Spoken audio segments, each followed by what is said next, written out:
एक ऐसी बात जो आजादी के पहले की मैं शुरू करता हूं कि सोशल जस्टिस यानी सामाजिक न्याय जैसे मुद्दे पर अपनी बात मैं शुरू करूंगा, जो मेरी व्यक्तिगत विचारधारा भी है।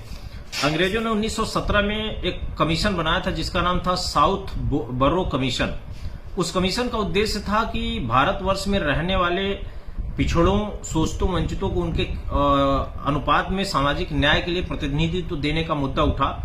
उस कमीशन को कुछ विचारधारा के लोगों ने लागू नहीं होने दिया। उसके 10 वर्ष बाद एक और कमीशन बना, मिस्टर साइमन के नेतृत्व में 7 सदस्यीय कमीशन बना।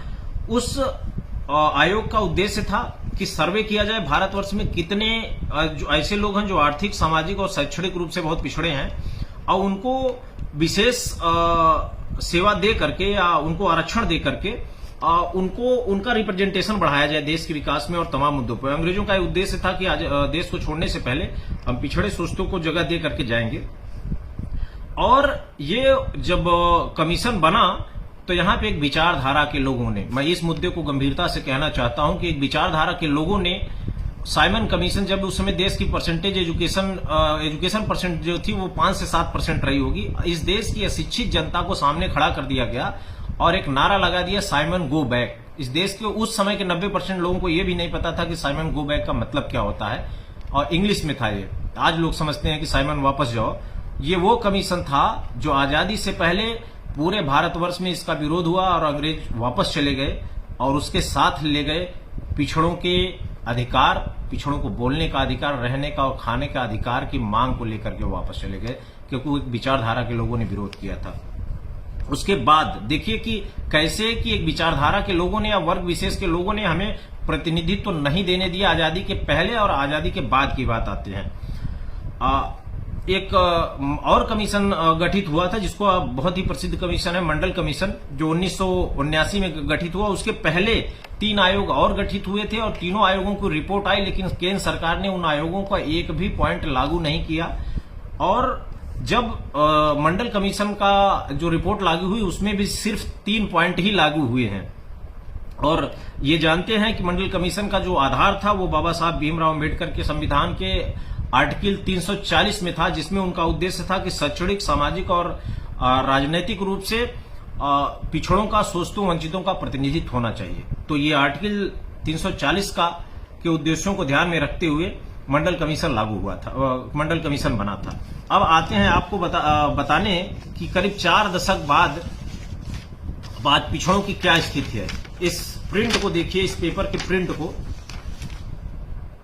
52% पॉपुलेशन का केंद्रीय सेवाओं में 11.23% रिप्रेजेंटेशन है। यानी कि आजादी के 70 साल बाद और कमीशन लागू होने के करीब 40 साल बाद, 39 साल बाद भी सिर्फ 11% का रिप्रेजेंटेशन है। मैं इसलिए इस मुद्दे को उठा रहा हूं कि आज हमारे बहुत सारे साथी धर्म के नाम पर कूदने के लिए तैयार हैं। उनसे पूछिए, जो लोग हमको कहते हैं कि हम एक धर्म विशेष से हैं, जब हमारे आरक्षण और हमारे सामाजिक विकास और नौकरी में प्रतिनिधित्व की बात या हर संस्थाओं में प्रतिनिधित्व की बात आती है तो वो हमारा विरोध क्यों कर देते हैं।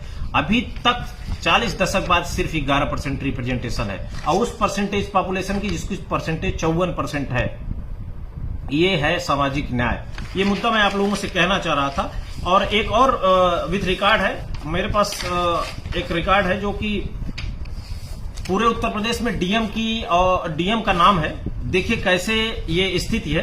तमाम जगह थोड़े बहुत है, कमोबेश वही हाल है, जो ओबीसी, SC, ST को कोई स्थान नहीं है। लेकिन 1-2 ऐसे मंडल हैं जिसमें पूरे के पूरे लोग, खासकर मुरादाबाद मंडल की बात मैं करूंगा, 5 डीएम है और सौभाग्य से 5 सवर्ण है, 5 डीएम। एक और मंडल की बात करते हैं, आजमगढ़ मंडल, 3 डीएम है, तीनों डीएम सवर्ण है। आप उसके आगे का मैं बात करता हूं, अलग अलग मंडलों में, अलग अलग जिलों के। एक है चित्रकूट मंडल। चित्रकूट मंडल में कुल 4 डीएम है, चारों डीएम सवर्ण है।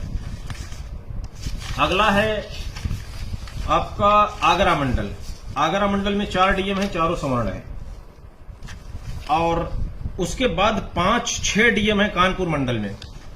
कानपुर मंडल में ऐसे बहुत सारे मंडल हैं जहां पे पूरे के पूरे, कहीं एक ओबीसी, SC, ST, कहीं एक भी नहीं, तो यह स्थिति है उत्तर प्रदेश के लोगों की, पिछड़ा वर्ग के लोगों। ये भारतीय जनता पार्टी की सरकार पिछड़ों को प्रतिनिधित्व नहीं देगी। ये आप लोग बेहतर होगा समझ लीजिए।